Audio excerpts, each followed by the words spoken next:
while the young voters are very important, but we are not seeing them registering as voters, especially there are about 4.2 million voters out there that are actually eligible to vote, but they have not registered to vote. And about 65% of that 4.2 million are actually Malay voters, you see. So that is also one point. The other thing that we see as a trend going forward, I think that while Malaysia has a demographics of, you see, going forward to 2020, about 65% of the population will be Malay Bumiputras and 35 non-Malays, okay? And in the voting demographics, it's coming to about 56-57% as Malay voters, and the balance are non-Malays. So we see that there's going to be, whilst we like to think about multiracial Malaysia, I'm afraid, right, going forward in GE14, there could be a lot of fight over race and religion. Okay, we don't like that.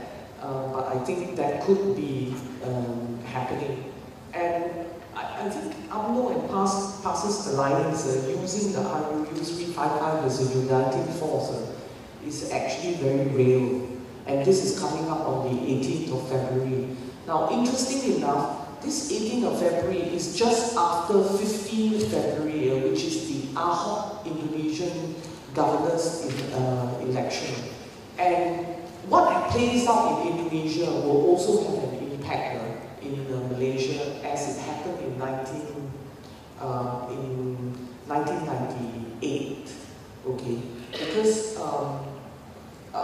actually Mahathir came back into power with Chinese votes out of the fear factor that kicked in Indonesia at that time when there were Chinese killings. Because on the ground was campaigning that when two Malay leaders actually fight, the others better not get in the way, all right? So what we are saying is we see as the complications, of course there are complications on BN side, and there are also complications for Pakatan Harapan. There is an infighting among the parties. You are now seeing 4 Malay parties versus UMNO, okay?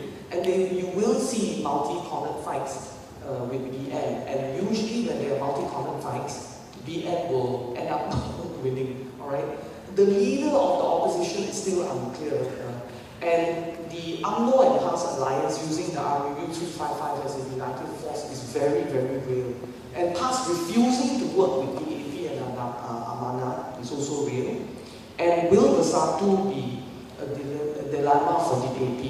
Lim Guan Eng's court case and the redelineation favors who, okay, whether it will happen or not, and the impact of the AHOK's court case in Indonesia and the fear factor among the Chinese is not to be underestimated.